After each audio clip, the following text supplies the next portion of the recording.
We won't be distracted. We won't distract us. So, good morning, everyone. Thank you for coming here, and we are looking for some more people to come in. So we should start off right now, I believe. My name is, for those who don't know me, Maxim Skripchenko. I'm the president of the Transatlantic Dialogue Center. We are organizing this event together with Razom for Ukraine. And let me, I guess, introduce our speakers. Today, we should start from Greg Kuchitsky, who is an Associate Director for Government Affairs and Strategy at Razom for Ukraine, and Doug Klein, Policy Analyst at Razom Advocacy. And we are also waiting for Mykola Mursky, who is the Director of Advocacy at Razom for Ukraine. So it will be, I believe, an interesting conversation today. We'll be talking a lot regarding Ukraine's advocacy in Congress. And I believe the best would be to start with a brief introduction of what Razom for Ukraine activities are, maybe the main programs and the advocacy program. And it would be quite curious to hear your insights later. Absolutely. Thank you so much for hosting us here today. It's an honor to join you all, and it's great to be on the stage with you. My name is Doug Klein. I'm a policy analyst for Razom for Ukraine's advocacy team in Washington, D.C. Razom for Ukraine started 10 years ago in 2014. It was started by Ukrainian Americans in New York City, watching the Euromaidan and saying, this is an opportunity for a better future for Ukraine. We have to help. And Razom started taking mostly humanitarian and medical assistance to Ukraine. It was an excellent, scrappy nonprofit. It had maybe a couple $100,000 a year getting aid over to Ukraine. But in 2022, with the full-scale invasion, all of a sudden Razom became a very different thing. It was one of the go-to organizations in the United States for Americans that wanted to donate to assist Ukraine. And Razom's budget got a lot bigger. Much of this aid still comes directly into Ukraine. Our primary work is humanitarian and medical assistance, as well as training and first aid programs. But after 2022, one thing that Razom for Ukraine did was create an advocacy team to work full-time in Washington, D.C. Razom still gets aid to Ukraine, but we make sure that the United States gets aid to Ukraine and gives Ukraine what it needs to win. We have two teams, a government affairs team, which Greg and I are on, and we have a public engagement team. Our government affairs team advocates to the U.S. government, to Congress, to the executive branch, the White House, and we push for policy changes to ensure that legislation, such as the recently passed supplemental aid bill that passed in April from Congress, things like this happen, and Ukraine continues to get critical life-saving support. Our public engagement team advocates to the rest of the United States and makes the case for why Ukraine's victory is in the interest of Americans. So we just spent 8 months advocating in Washington, D.C. for the passage of this supplemental aid bill, and we got a pretty good understanding of what's going on in Washington, of how politics around support for Ukraine are changing, and important lessons for how to maintain support for Ukraine in the United States. And so we've spent this week here in Kyiv sharing these lessons and learning from people here to take good information back to Washington to help us do our job. So we're happy to discuss politics in the United States, priorities that we have for how to aid Ukraine in Washington, and I think that we have an excellent conversation lined up today. Thank you, Max. Thank you to the Transatlantic Dialogue Center, as well as the Media Center for hosting us, and thank you for bringing us together. So as Doug said, we represent the government affairs team at Razom, and we have been very busy since President Biden submitted a supplemental request last fall for $61 billion in U.S. aid for Ukraine. Back in the fall of 2023, we felt that this would be passed similarly to previous funding bills for Ukraine, and as we all know and as we've seen, there were significant delays. So I want to dive in, if that's okay, Max, into some of the metrics that we want to share with you regarding the last funding bill that passed in April for $61 billion. The first one is analyzing the number of votes against that funding bill, which was 112 votes. Unfortunately, they were all Republican votes, Republicans that voted against funding for Ukraine. But we think that that number is inflated. We think the real number of people in Congress who truly did not support Ukraine is closer to 70. So not 112, but 70. And the reason for that is twofold. One, there are a number of Republicans in Congress who will not vote in favor of any spending bill. Funding for Israel, they voted against. Even funding for America's own domestic priorities, they voted against. So naturally, funding for Ukraine, they also voted against. And this is an important distinction because this does not mean that these Republicans do not support Ukraine. This simply means that they are against all forms of spending, and funding for Ukraine is part of that principle. The number of Republicans who fit that mindset are about 30. So of the 112 Republicans that voted against funding in April, about 30 of them were what we call fiscal conservatives, and they vote against all spending bills. Then there's another factor here, which is politics. In the US, we have something called primary elections. Similar to the presidential election that we're observing right now, there are multiple candidates vying for one party spot. So in the Republican Party, we had Nikki Haley, Chris Christie, Donald Trump, and they're going through this primary election process right now. Now, of course, Trump will become the nominee, as others have dropped out. But this pattern, this primary election, also applies to all of Congress. The House of Representatives, where all seats are up for election this year, and 1/3 of the Senate, which is up for election this year. So what that means is that many of the Republicans who voted against Ukraine did not vote against Ukraine because they do not support Ukraine, but because they did not want to jeopardize losing their primary election. And the key thing to note here is that in the primaries in the United States, many fewer people vote. It's a smaller election. You have to register early. So the turnout is extremely low at the primary election stage. And that means that more extreme voices have more influence at the primary stage. So many people have to be very cautious and make sure that they don't take any positions that could end up having them lose their seat. Now, the good news is that 100% of Republicans who voted to support Ukraine aid have won their primary election. So there was this disinformation campaign in Congress, this idea that if you vote for Ukraine aid, you're putting America last. If you vote for Ukraine aid, you're not prioritizing the needs of your constituents. And for that reason, many Republicans did end up voting against aid for Ukraine in April. I would say approximately 40, due to these political factors. But the fact that we've seen every Republican who supported Ukraine in Congress win their primary election disproves this disinformation narrative and actually shows that voting for Ukraine is safe to do so politically.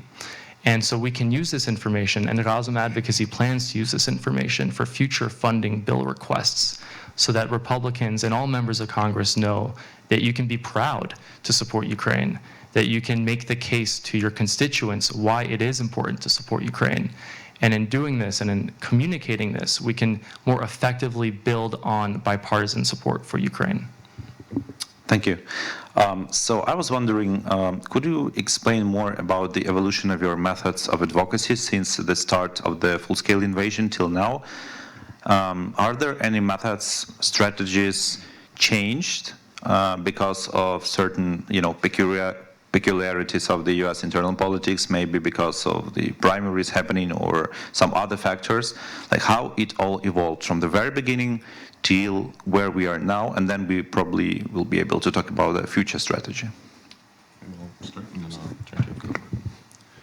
So Razom Advocacy advocates for Ukraine's victory in actually a very, in some ways, very traditional way in American politics. On our government affairs team, we have people who are registered lobbyists. Greg is one of them, and their full-time job is walking around the halls of Congress, talking with members of Congress, talking with their staff, developing relationships, knowing that when something happens behind a closed door, maybe you'll get a text message from somebody who tells you, hey, they're thinking about doing this. You understand what the conversation is, and you understand then how to positively impact it, how to give people the right information to make the best decision. So that's one aspect of it, of doing things on the ground in person. We also do quite a lot of policy and media work, and that's where I spend much more of my time. And that's things like writing articles, writing op-eds, talking with the press, doing events like today in Washington. And this is to try to communicate ideas to the public, to shape the conversation, and to say, hey, there's an issue that maybe we're not talking about. A few months ago, we had a very good example. Now we've had positive steps on the change in U.S. policy, allowing Ukraine to use weapons supplied by the United States to strike inside of Russian territory. That policy has started to change. We would like to keep working to change it even more. But this was a very good example of how we do some of our work. We understood that this was an issue that people were starting to talk about in Washington more, and we saw an opportunity. We knew that there was serious military need, and when the Kharkiv offensive by the Russians began, that was such a clear case on the battlefield where a failure in U.S. policy was resulting in the loss of lives in Ukraine.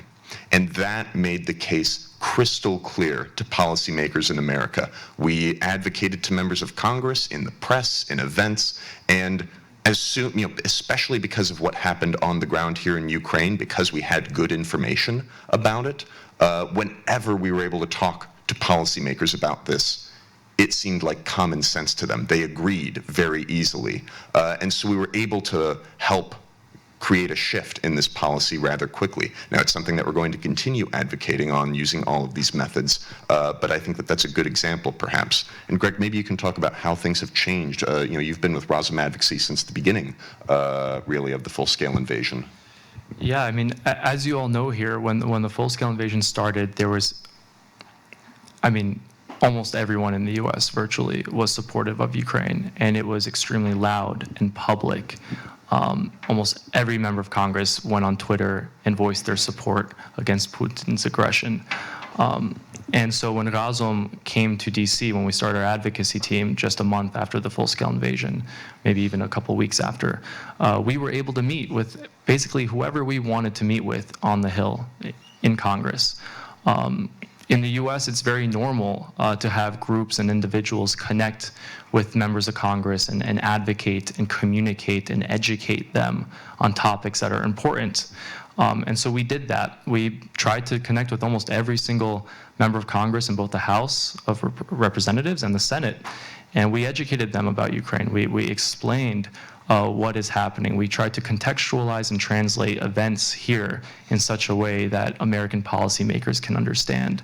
And because Razom is a Ukrainian-American organization, because we have a team of 50-plus people here in Ukraine and a team in the U.S., and we've been pushing and advocating for a free and democratic and prosperous Ukraine for the last 10 years, we were well positioned to educate many of these members on what the U.S. response should be. The longer the war went on, though, the less attention span many members had. And so what would once be extremely easy to get a meeting, we had to start pushing a little harder. Now, the good thing is our team has been in D.C. every single day, on the Hill, every single day, building these relationships, cultivating these relationships, providing value.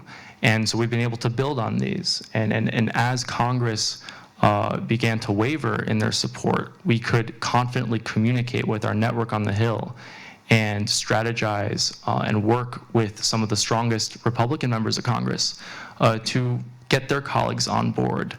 And so it's been a more difficult challenge in the last supplemental bill, the last funding bill, to get that $61 billion passed, but we did learn a lot. And the fact that we're in an election year in the United States, and we've been able to pass the $61 billion with unwavering bipartisan support is very good. And if you just look at the statistics, the May 2022 funding bill, this was the first big funding package that the US passed, there are about 57 nay votes, no votes, 57 votes against that bill. And if you take our assessment of there being really 70 Republicans who really did not want to vote for Ukraine in the April 2024 funding bill, you see a very small change after 2 years of war on how Congress feels about Ukraine. So our goal is, of course, number one goal is to maintain bipartisan support for Ukraine. But what we've learned in the last supplemental, the last funding campaign, is that we need to focus on the speed of passage, on making sure that the right information pipelines are built and utilized, and to ensure that funding for Ukraine can pass without hesitation. And we feel that the fact that Republicans continue to win their primary races, even after supporting Ukraine, reaffirms that supporting Ukraine is not just the right thing to do, but for many of these politicians, also the politically strategic thing to do as well. If I may, just one other thing with this from your original question of how things have changed. We've started to do much more of an emphasis on public engagement, on talking directly to the American people, on getting outside of Washington, D.C. and trying to get around the country. Because especially now, especially in an election year, a very high priority is maintaining bipartisan support for Ukraine, making sure that whether you're a Republican or a Democrat, it's easy to say, I want to help Ukraine, I want Ukraine to win. The more that the American public supports Ukraine, the easier it is for policymakers, for members of Congress to vote yes, and vote yes quickly. And so just a couple of weeks ago, one great example was we brought together U.S. veterans in the state of Pennsylvania with Ukrainian veterans. And this was on a public holiday in the U.S. called Memorial Day in memory of fallen soldiers. And it was a very powerful way of bringing Ukrainian voices into an American community, talking directly with people, partnering with a counterpart, a U.S. veteran, that helped make everything very accessible, personal, and credible to normal American voters. Thank you. And if you happen to recall some other practical stories, just feel free to share them. And we now have Mykola Mursky with us. And it would be nice to ask Mykola about the main arguments of those people who oppose aid to Ukraine. What arguments have you heard from them? What interesting, maybe pro-Russian or pro-American narratives you have heard, but those that are quite opposite of sending aid, humanitarian assistance, military aid, weapons to Ukraine, just for us to have the better understanding and how it all relates to the entire Ukraine position only, or it's America first position, or that's another position? That's a very good question. So there are generally two categories of arguments that people make against assisting Ukraine. There are bad faith arguments and there are good faith arguments. There are many more bad faith arguments that we hear on Capitol Hill and in the American public. Many people don't understand what's going on in Ukraine, and that's because they aren't interested in international affairs. They have some kind of existing predisposition to not trusting mainstream media. There's various reasons why somebody doesn't understand how important it is that Ukraine win. But going back to this division of bad faith versus good faith, on the bad faith side, we have people who are vulnerable to Russian propaganda and who believe that Russia is the bastion of conservative values, and they think that we need to make sure that this kind of space continues to thrive. Those people aren't interested in what the truth actually is. They're interested in provocative arguments. They're interested in just kind of like poking the bear with a stick. Another kind of bad faith argument that we hear a lot is about oversight of aid to Ukraine. So members of Congress sometimes will ask us, how can I possibly support how can I possibly vote yes on this bill to send aid to Ukraine if we don't have a detailed list of where everything is going? We don't. Our assessment is that that is not a good faith argument. People are not actually interested in whether or not such a list exists. And this is frustrating because it puts Ukraine in a very difficult position. On the one hand, Ukraine has to have a list of where everything is going, but not because somebody in America who's asking for it actually cares. So it's extremely painful that Ukraine has to act on such a terrible reason, even though the person who's asking for it isn't actually interested. So for example, the United States executive branch has multiple inspectors general. I'm not sure how you translate inspectors general, but it's kind of like it's within each executive agency, there's like an oversight and auditing department, and that's called the Office of the Inspector General. And they are the ones who are in charge of making sure that everything within that department or that agency goes to where it's supposed to. So there's 3 main inspectors general whose teams are working on making sure the Ukraine aid goes to where it needs to. And they publish extremely lengthy reports. The DoD Inspector General, I think his name is Storch. Mr. Storch has published like hundreds of pages of reports of where everything is going. And we bring it to congressional offices and we put it on the table or we send them the file and they're like, oh, okay, but like, is the stuff going to where it needs to? They don't even open the document. And so it's an extremely frustrating space because it's a bad faith argument. They don't care what the answer is. And they're going to oppose aid to Ukraine because they already previously were opposed to it. And there's not much we can do about that besides eliminating the excuses. On the good faith arguments side, that's a little bit more complicated. So, for example, we have some people who are asking whether or not it is just a good use of American funds for us to be prioritizing seeking a victory in Eastern Europe when we have what they perceive to be an invasion across the southern border.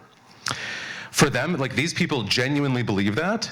Some of the bad faith arguments have to do with the southern border as well, of course, but there are a lot of people who are 100% genuinely, seriously convinced that the southern border of the United States to Mexico and the people who are coming across are an existential threat to the United States. There are people who genuinely and actually believe that.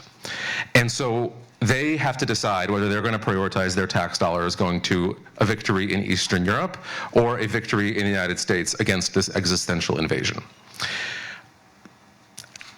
Make of that what you will.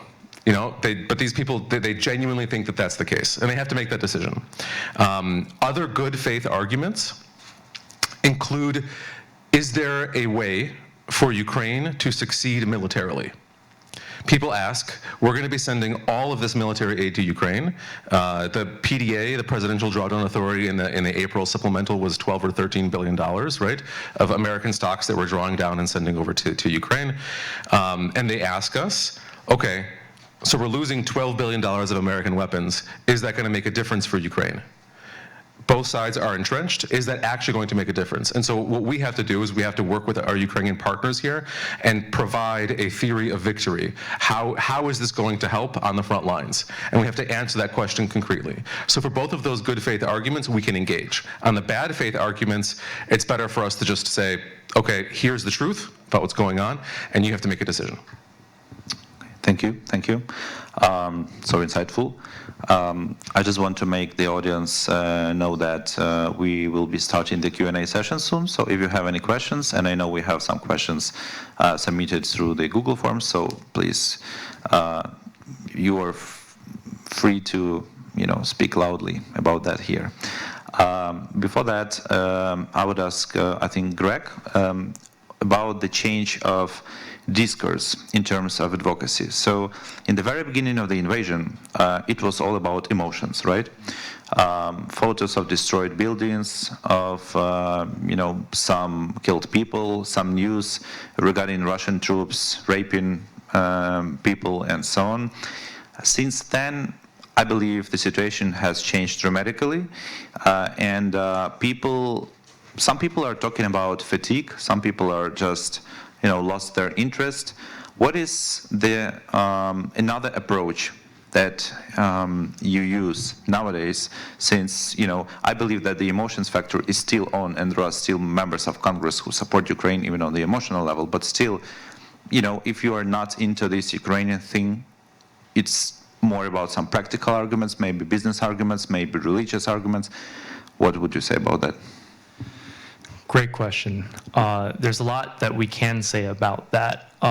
What I would start with is that the longer that the war goes on, the more sanitized Americans are to it, meaning that the emotional threshold that was needed in the first days of the invasion to get an American to support Ukraine was extremely low.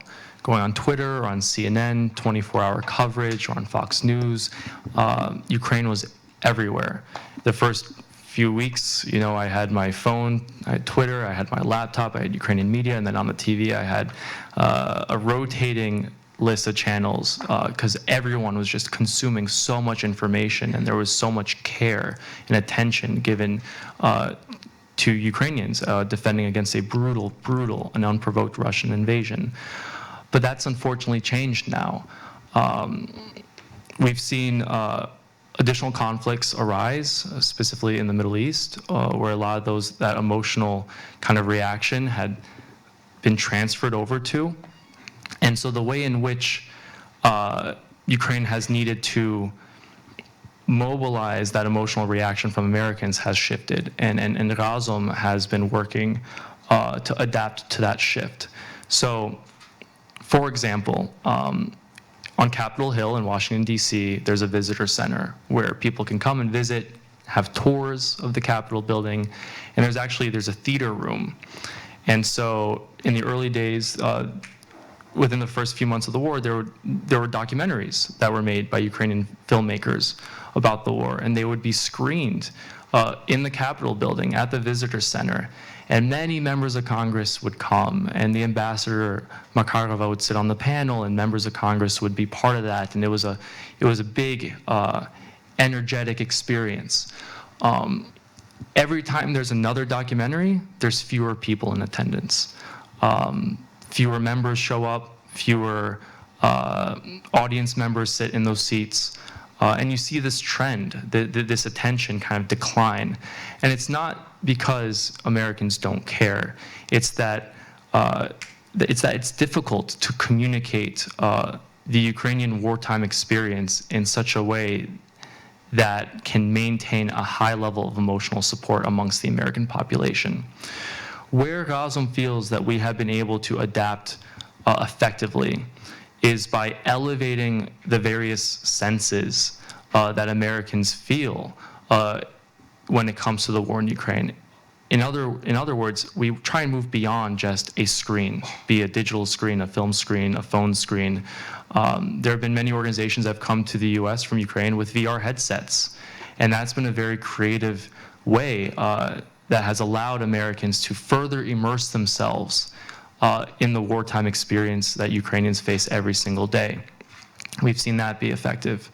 But perhaps the most effective thing, and the thing that Razom's been working hard on, is in-person engagements. Max, you have your own experiences recently in Odessa, where you met many Americans that came, and how their opinions shifted.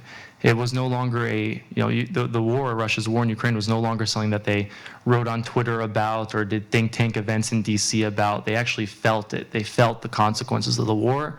They were exposed to awful stories of what the Russians have been doing to Ukrainians, especially in occupied territories.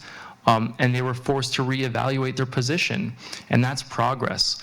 On the flip side, Razom has invited delegations from Ukraine to come to the U.S. and to educate Americans. We do that. We did that on the religious front in November of 2023 when we invited Rada Tserkov, the All-Ukrainian Council of Churches and Religious Organizations, to come to Washington, D.C., and to Houston, Texas, to communicate not just with policymakers, but regular Americans and religious communities at the local level. And they were able to communicate the persecution of Ukraine's faithful in occupied territories by the Russians, the targeting of religious communities, the destruction of churches, the burning of Bibles and whatnot. And the reaction amongst Americans was extremely visceral. They start to see the war in a new way, and they had to come to terms with these stories and meet people and victims of this brutality. So this is the kind of emotional reactions that we're trying to facilitate. We're trying to provide an honest depiction of what Ukraine is experiencing in such a way that Americans have to feel and understand. And I think these in-person engagements are extremely key to achieving that. Thank you. If somebody from the audience has some questions already to ask, yes, please. Чи є в нас вільний мікрофон, який ми... Do we have the free microphone that we can give to our audience? If not, we can give one microphone from our side. Thank you. And then a question. Yes, thank you very much. My name is Yevhen. I'm from Foreign Policy Council, Ukrainian Prism. And the question will be the following. I know that in United States, not only extra conservatives like Trump conservatives or something like that oppose aid to Ukraine, but the other the other sphere of political spectrum, extreme progressives also can oppose in some ways, because, for example, due to narratives that America bad, American imperialism is bad, or something like that. Have you encountered this among the members of Congress, or just among the public opinion? Thank you. Thank you. Maybe Doug? Sure. Yeah, definitely. So, no, that's a great question. I think the case with progressives, with Democrats, is a really interesting aspect of this. So, first, very important context, as Greg mentioned before, on the most recent supplemental aid bill that passed through Congress, all Democrats voted yes for that, including progressives, including Democrats who have not always been as supportive of Ukraine as they should be. But they all still voted yes for Ukraine aid. In Congress, I think that some of these, you mentioned ideas like America bad, which is something that we certainly see in discourse. But when it comes to policy making, I don't know that we see that quite as much. But we do see some of these ideas emerge in interesting ways. On the issue of confiscating Russian state assets and transferring those to Ukraine, we actually had some progressives in the United States who opposed this because in their minds, it evoked comparisons to a domestic issue that we have called civil asset forfeiture, where a police officer is able legally to confiscate money when they maybe stop a car in traffic. And that has led to some serious issues of people essentially having assets of theirs stolen by the state. And so that's something that domestically a lot of these members of Congress care about quite a lot. And it evoked comparisons with the issue of taking Russian state assets. They felt there was a through line there. We've advocated on this issue quite a lot, and I think that there's been excellent energy and progress. The Repo for Ukrainians Act passed through Congress, and we are making very good progress to get Russian state assets to Ukraine. And again, these members of Congress eventually did vote for that. So it's an issue of trying to educate and show the reality of what is right to help Ukraine. Yeah, just two more points on that. One of the most dangerous things for aid to Ukraine and for Ukraine in Washington would be the politicization of Ukraine. So if Ukraine becomes a thing that Democrats support and Republicans oppose, or vice versa, that's like awful, terrible, very, very bad, unimaginable. I don't know how we come back from that. We have to go find other jobs, right? It's over. So we have to be exceptionally careful when we're talking about Republicans who are opposed to Ukraine or Democrats who are opposed to Ukraine. Because by talking about it, we can make it a thing. We can make it a self-fulfilling prophecy. How do you say self-fulfilling prophecy in Ukrainian? I should learn that phrase. So for example, has Trump, I'm going to ask you a question. Has Trump ever said he opposes giving aid to Ukraine? I don't think so. Even at the most recent rally that was in Detroit, organized by Turning Points USA, Detroit's my hometown, he said the thing that he wants to put an end to is Zelensky, who's the best salesman in the world, coming to Washington, and every time that he leaves with billions of dollars in aid. That's what he wants to put an end to. That's how I understood his remarks. And so, for example, it'd be very destructive if the media were to then say, Trump says stop aid to Ukraine, right? Because then he's going to be like, okay, if the Ukrainians think that I'm against them, then what's the cost in me actually then being very much against them, right? If he's already lost the pro-Ukraine vote in Michigan, Pennsylvania, Ohio, and Wisconsin, and he's lost the support of the Ukrainian people, that's complicated, but like if he's already lost Ukraine, if it's already lost cause, there's no harm in him being like, okay, I'm on Russia's side now, right? I'm not saying that he would do that, but just if you look at the incentive structure, and to going off of what Doug said, the bipartisan support for Ukraine in Congress is it's just exceptionally important. The Democrats are more willing than the Republicans to support budgetary support to Ukraine. So this is the DPS that goes through Ukraine, through the IMF, through Deloitte, and that whole process. The Republicans are a little bit less comfortable with the direct budgetary support. The Democrats, on the other hand, are less comfortable with just the very quick provision of more military aid to Ukraine, which the Republicans in Congress that we work with are pushing extremely hard, extremely hard. There's a Republican congressman from Florida, McCormick, who at a hearing that we were at offered to get into an F-16 and fly to Ukraine himself. And he looked at the chairman and was like, okay, can I go do that now? So they're much more comfortable giving the military aid very quickly, but they have concerns about the budgetary support on the Republican side. But then you have issues like the confiscation of Russian state assets, which we had to push. I don't know how openly we want to talk about that. We're on the record? So we had to push certain senior Democratic leadership I guess that was a joke, I don't know. Maybe we can talk afterwards. Certain Democratic leadership had to be pushed extremely hard for us to be able to make sure that the law that authorizes the confiscation of Russian state assets was something that could actually be implemented. And we spent like 2 weeks in January doing this, like pushing the Democrat leadership, I'm not going to say who, in order to make this happen. And so I just want to caution all of us to be pretty careful, exceptionally careful when we're talking about domestic politics in the United States. And also, Ukraine is one of those countries that has been dragged into, unfairly, the domestic political process in the United States in the past. Everybody remembers 2016 and the impeachment process and the investigations, the Mueller investigation and stuff like that about the Mueller investigated Russian attempts to influence the American election. So the American space is very focused on potential interference in domestic processes from Eastern Europe. And so that's just something for us to be very aware of. People are going to be very sensitive to that. Great, thank you so much. And yes, we are on the record. We have many cameras here, so yeah, we have another question. Yeah, and then in the last row.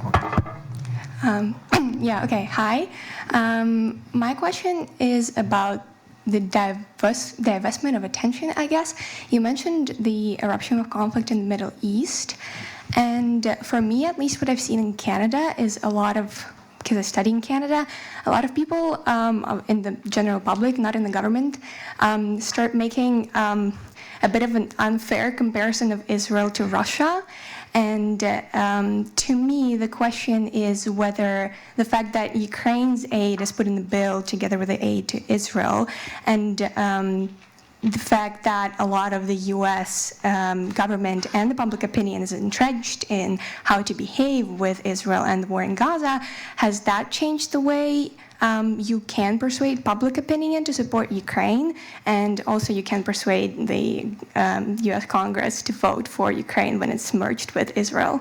Yeah, thank you so much. Doug? Greg, sorry.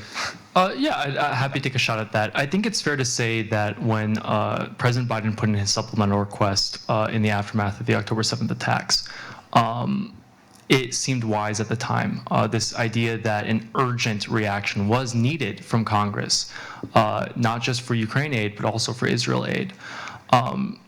That binding evolved in a unique way over the course of the supplemental, this funding campaign for 6+ months. And so it ended up being successful because at the end of the day, there was this large package in April that wasn't just Ukraine aid. It included Israel aid. It included aid for Taiwan and the region. It also included the passage of the Repo Act. So it was a large bundle of priorities. And so in that sense, President Biden was able to successfully push that through and was able to work with Congress to get it done, although it did take longer. That said, I don't think that connection between the Middle East and what's happening here in Ukraine was a factor in the speed of its passage. I think that there was just a lot of disinformation in Washington, D.C. in terms of what it means to put America first, what it means to support countries abroad.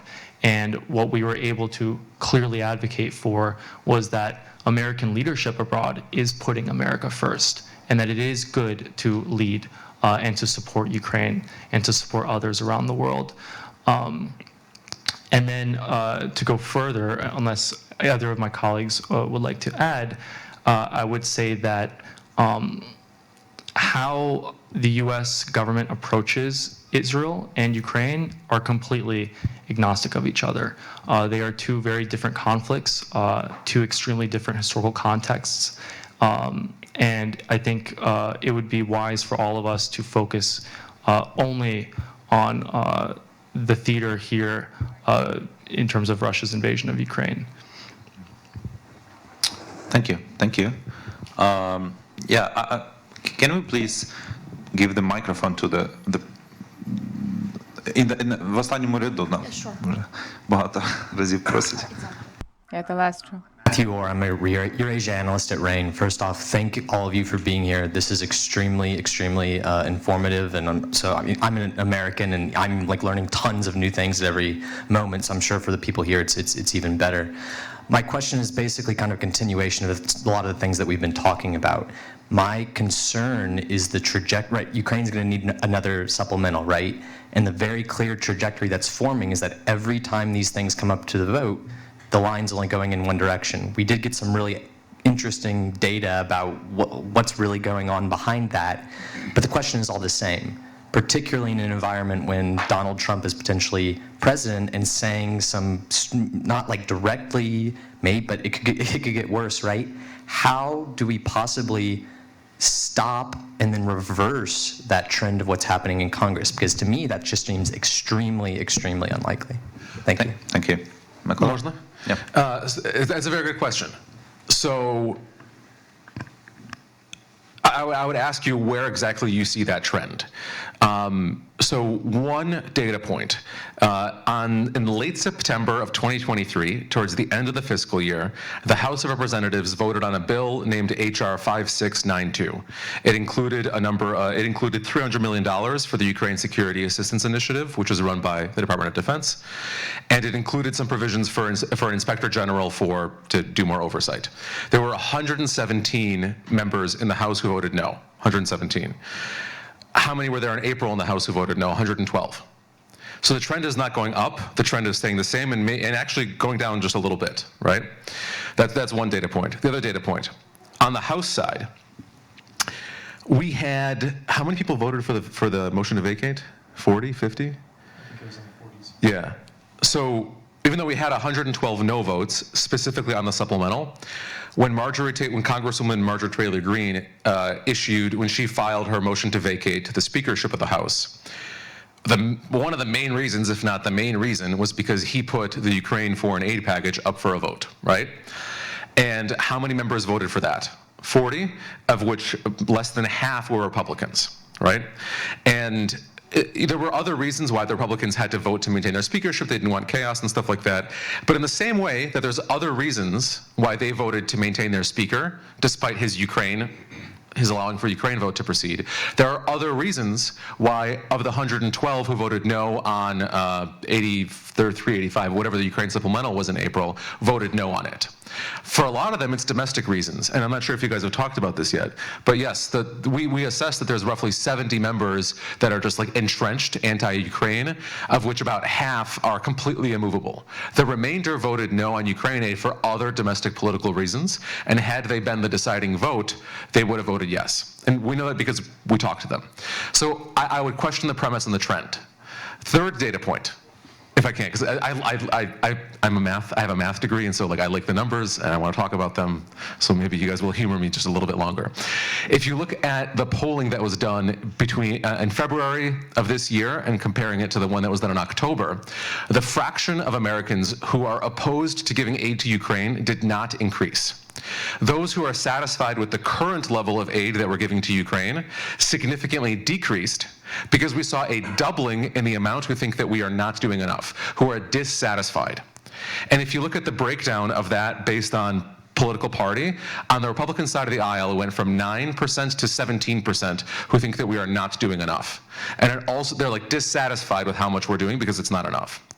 And we also saw the same increase on the Democratic side of the aisle. So so I would dispute the premise that there is this trend in that direction.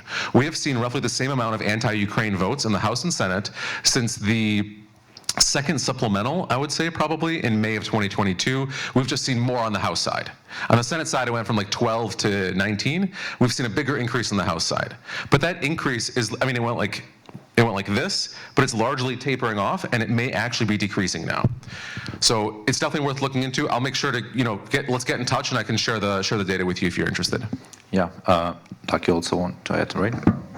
Yeah, I think this is a really important point. And I want to emphasize, I don't think that the trend is increasing in anti-Ukraine sentiment, in anti-Ukraine votes. And I was very pessimistic about the prospects of this. Late last year, I published an article in Ukrainska Pravda, kind of trying to sound the alarm a little bit and remind folks in Ukraine that in 2024, the United States will have an election, and our elections are very chaotic, they're very partisan, and they get ugly. And I was genuinely worried that support for Ukraine could become one of these polarizing, partisan issues, and that it could lead to real problems in getting Ukraine aid. That has not happened as much right now, and part of this is not, part of it is because support for Ukraine in the United States, it's very sensitive around political dynamics. And when we had this delay with the supplemental aid bill in Congress, the delay wasn't because there were lots of anti-Ukraine members of Congress. It was because they were worried politically. They didn't know what the reality of support was in the country. They weren't sure that if they voted for it, if they brought it to the floor of the House for a vote, they weren't sure if they would pay real consequences for it.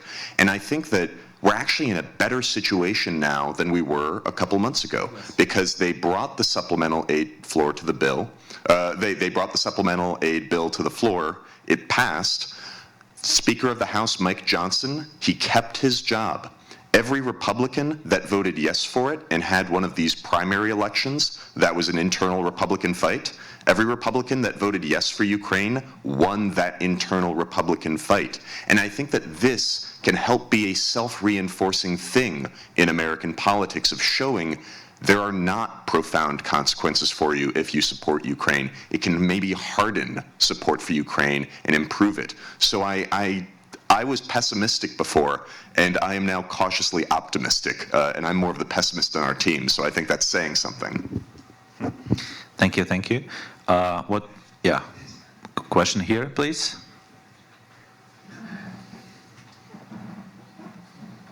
Hi everyone, I'm Advocacy, political scientist and foreign policy expert. Does it work? It's on, you can turn it on. What do I need to do? Just press. I'm not a prophet. Microphone, I sorry just for that. learned. Huh? Try. Yeah, thank you. Hello, I'm Filipe Stapenko, political scientist, foreign policy expert. I want to ask you a question. For the past 10 years, we see that we have a lot of right-wing populists in United States, in Germany, France, United Kingdom, for example, Nigel Farage from UK. And I think that we, in Ukraine, we have a big concern whether these right-wing populists will not play for Russia in a strategic approach. So I want to ask you a question. Do you feel that real continuity of American foreign policy, I'm not talking about 2024 because like it's election year, like political technologies, all this stuff, it is not a problem at all. But if we're talking, for example, especially about 2025, do you deeply feel, do you see that in political terms, that United States in strategic approach will save their foreign policy strategies about Ukraine, about Taiwan, about Israel? Do you feel that continuity, or do you think that this situation is extremely vulnerable in terms of, for example, if Trump win, he would just call Putin, okay, we'll freeze this war, everything will be okay because we don't want to have a big war with you, between the United States and between Russian Federation. So do you think that there is any possibility that inside so-called, if it is possible, deep state inside the United States, they have this continuity of foreign policy for 10, 20, 30, 40 or 50 years, because it is extremely important, just for now. Thank you. Greg, you want to add on that? No? No, sure, I can do it. Well, President Biden says that we'll support Ukraine for as long as it takes. Razom says it should be whatever it takes, and they know that. We've communicated that to them. Long as it takes is not enough. Because Ukraine doesn't have forever. But the baseline commitment that comes with that statement is continuity. As long as it takes means reliability. It means being a good partner for Ukraine. It means not having a 6-month delay. And, you know, I mean, if I can speak candidly, the congressional delay for supplemental was in part, I think, reinforced by a miscalculation by the White House that support existed so robustly. And perhaps, and I think they know this, they could have started that campaign a little bit earlier. But we're learning, and that's part of what is being a good partner, is learning, is being reliable, is iterating accordingly. And so to that extent, I do think the United States is a reliable partner for Ukraine. And I think they have to be, because the United States has made commitments, perhaps not legally binding, but for the United States, a commitment like the Budapest Memorandum is a commitment. And there are people at high levels in the United States who recognize that we have a responsibility to support Ukraine, especially in the context of what is happening here. By a Russia who is desperately going to North Korea begging for munitions, who, you know, then receives munitions from North Korea and then threatens South Korea, saying, if you support Ukraine, we're going to do something. I mean, Putin is really, truly as desperate as we have seen. Now, his domestic power dynamics have in some ways strengthened. The death of Navalny and Prigozhin. And in some ways, I think the U.S. was incorrect to assume that Putin would become a weaker leader by invading Ukraine. In some ways, domestically, he has become a stronger one. But externally, across the world, he's certainly become a weaker one. And I think President Zelensky's peace summit had shown just how far-reaching Ukrainian victory is in benefiting the entire world, not just Europe and the U.S. And I think, to some extent, everyone in the United States, both parties, see the value in us protecting Ukraine as a democracy, in helping facilitate Ukraine's strengthening as a democracy. It was only 10 years since we had Euromaidan and the Heavenly Hundred, and Ukraine is young, and modern Ukraine is young. And Ukraine needs reliable partners abroad to facilitate that growth that the world wants to see from Ukraine and from Ukrainians. So there's a lot of value to be had for a strong, prosperous, democratic, victorious Ukraine. And that is of interest not just to President Biden, it should also be of interest to President Trump, to our European partners and partners around the world. So assuming that everyone is rational and everyone understands what's at stake here, I really do want to believe that U.S. foreign policy towards Ukraine will remain consistent and unwavering, as President Biden said it would. Just make a quick addition. It's very difficult to build consensus in the United States. And our policies can shift back and forth quite dramatically. We saw that during the presidency of Barack Obama, there were things like the Iran nuclear deal, the Paris Climate Accords that the next president, Donald Trump, ended for political reasons, not for strategic reasons. But right now, the United States is trying to do a lot of things to create consensus, to create buy-in in our system, to support Ukraine for the long term.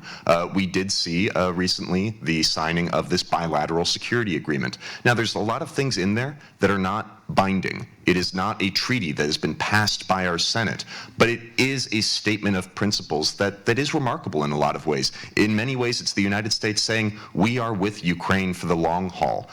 We are going to help Ukraine have one of the best militaries in the world, and it will defend itself. And that is something that is substantial. There's a lot of work to do to build on it and to make that principle real. One of these things that you should watch for in the coming weeks and months is a likely strategy from the Biden administration to help Ukraine win. This was a requirement in the April supplemental bill that they produce a strategy that is public on this is what we will do to help Ukraine win. All of these things are designed to create buy-in in our system, to stay the course, to create continuity in policy over time. Thank you. We are now waiting for, I think, one or two last questions. I think посередині ось чоловік, здається, найдовше тримав. Так. I guess here the man in the middle.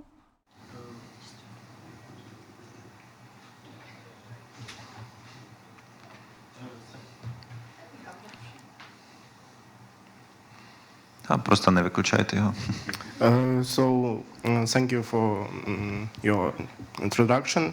My name is Alexander, and my question is, you have recently said about a long-term security guarantees, which we have signed with US. And doesn't it seem that Biden wants to make sure that the aid will continue even in case of his laws, or it's like a method to make sure that the aid will continue even in case of the Congress will postpone it again? Thank you. That's a very good question. So if you're interested, I have a copy of the agreement in my backpack, which is back there. We can take a look afterwards. I don't think that it actually has any security guarantees that are in it. The agreement says that in the case of an attack on Ukraine from an external source, the United States and Ukraine, the two parties, agree to consult with one another as soon as possible, ideally, if possible, within 24 hours. So it says, що ми порадимося, it doesn't say that America will come to the defense of Ukraine. There are things that the US does agree to do. It agrees to work on ensuring that Ukraine will receive F-16s, that it will receive a lot of the equipment that it needs to be able to retake all of its territory. And it specifically uses the word victory. The word перемога is in the agreement, which is great. But there's no security guarantees in the agreement. It's also not ratified by the Senate, like Doug said. So it's a statement of policy. It's a statement of what the Biden administration's goals are. To your specific question of whether it lasts past the administration, yes, but this president or the next president could cancel the agreement. President Zelensky could cancel the agreement. So it doesn't stay in force as long as we would like it. It doesn't stay in force automatically.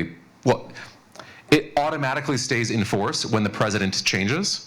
If the president changes in November, right, the agreement stays in force, but the next president could withdraw from the agreement. That's also true if it were a treaty. So if it were passed by the Senate, ever since the 1950s, the doctrine in the United States has been that the president can unilaterally withdraw even from Senate-passed treaties. So my personal view is that this agreement that was signed, this bilateral agreement that was signed with the United States, is somewhere between the Budapest Memorandum, which was one page of assurances and we promised to consult, and like our treaty with Japan. Our treaty with Japan, passed in 1951, took effect in 1952, and modified in 1960. That treaty extends our nuclear umbrella to Japan explicitly. It says in exchange for Japan letting us have military bases on its territory and paying us to help keep those bases up, we will defend Japan with American soldiers if Japan is ever attacked. We explicitly say that it's on paper, it's black and white. And that is not in the agreement that Ukraine signed with the United States last week or 2 weeks ago in Italy. But it is still a big deal. It's probably the biggest security agreement that Ukraine has ever signed with the United States. It was signed by both presidents, so at the highest level of both countries. It includes statements of policy about the fact that that America will help Ukraine win this war, which is huge. Yeah. And then actually to the deep state question, that was very interesting. There's a really good book by Michael Glennon called The National Security and Double Government. I'm not sure if you're familiar with it. I'm not endorsing the book or not endorsing it. It's just very interesting, certainly worth a read. There's a free version. In any case, Michael Glennon, National Security, Double Government, very interesting. Trump has shown that there's a lot more flexibility in this space than we previously thought. Generally, foreign policy has a lot of continuity from administration to administration, right? And Trump has shown that that's not the case, that he can make those kinds of changes. But because there's so much support in Congress for Ukraine, and because there's so much support among the American people for Ukraine, Trump has, any candidate, I'm not going to name names, any candidate has to do something in the next term to support Ukraine. What it will be, I don't know. But even the congressmen who tell us that they're not going to vote for the package, it's not because they want Ukraine to lose or Russia to win. Literally nobody says that, right? Maybe there's 1 or 2 members, but they're not, it's a vocal minority. It's not even a minority, it's 1 or 2 members out of 435. They all say, we want Ukraine to win. We're praying for Ukrainians. We want to make sure that, Russia loses and Ukraine is victorious. I just can't vote for this specific package for these and these reasons. So there's just tons of support in the United States for Ukraine. It just manifests in these strange ways. Thank you. And I think we have time for just one short question because we're running out of time. I don't know who was the first to raise a hand. What if we do both and we can just be quick? Yeah, let's do both questions, but really quick.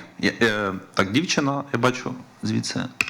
Yeah, from here I see the girl. Okay, greetings everyone. My name is Maria, and I was wondering how can you rate today's Ukraine's diplomacy, because there are polar thoughts in Ukraine society and at all. So some people say that most of aid that is given to us is only because we are victims, and other people say that no, that Ukrainians, diplomats and other people, make a great job to, our partners gives this aid for us. So what can you tell about this? It's mostly a question, I guess, to our foreign friends. Thank you. Дякую. І можете передати мікрофон ще.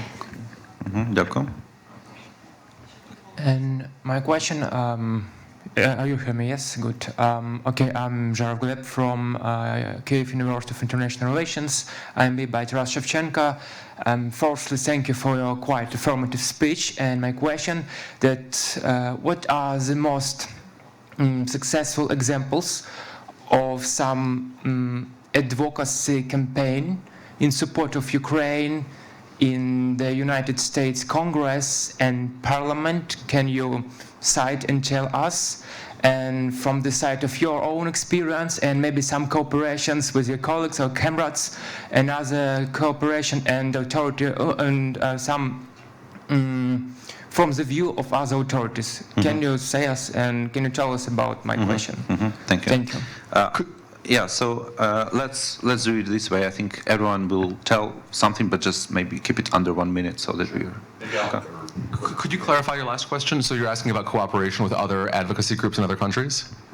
Yes, your own experience and experience your colleagues or comrades and experience maybe with some cooperation with other authorities in the Parliament, American Parliament or Congress. Yeah, the most successful cases. Yeah, so we don't want to take credit for specific things that we have done to move members of Congress, but I can talk about other organizations. We have, there's a popular organization called the Ukrainian Congress Committee of America, which was founded right after World War II, and they do an annual fly-in. They bring in people from all over the country to specifically meet with their members, and their members are very excited. They, put sweets on the table and stuff like that. When I say member, I mean member of Congress.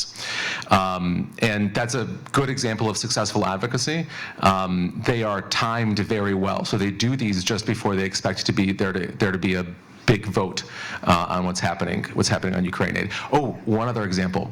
Soyuz Ukrainok America, the Ukrainian National Women's League, did a for National Children's Day, which was in early June, International Children's Day, they did a series of events all over the country where together with your member of Congress, you would pray for the children who were kidnapped by Russia. So religion is significantly more important in the American political space than it is here in Ukraine, and that event was hugely successful.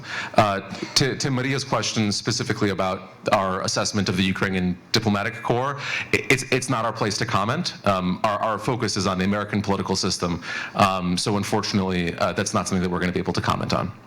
We can maybe speak privately afterwards, but yeah, thank you. Great. Greg? Similar to what Mikola said, I don't think it's our place to take credit for any one thing, and I don't think anyone can take sole credit for any advocacy accomplishments. What is clear, though, is that there is a huge network of pro-Ukraine supporters in the U.S., and I really want all of you guys to understand that and know that the vast majority of Americans are with you. They're mobilized, they're advocating, they're talking to their friends and their family. They care a lot, and they're watching what is happening here. And that's been able to manifest in many legislative accomplishments over the past couple of years, a significant amount of education of members of Congress, a foundation of which they can use to further their support for Ukraine. And we've been very pleased to see the activity from Ukrainian Americans, the diaspora, but also other communities that we've been able to connect and work with, who are all fighting every day to work towards Ukrainian victory.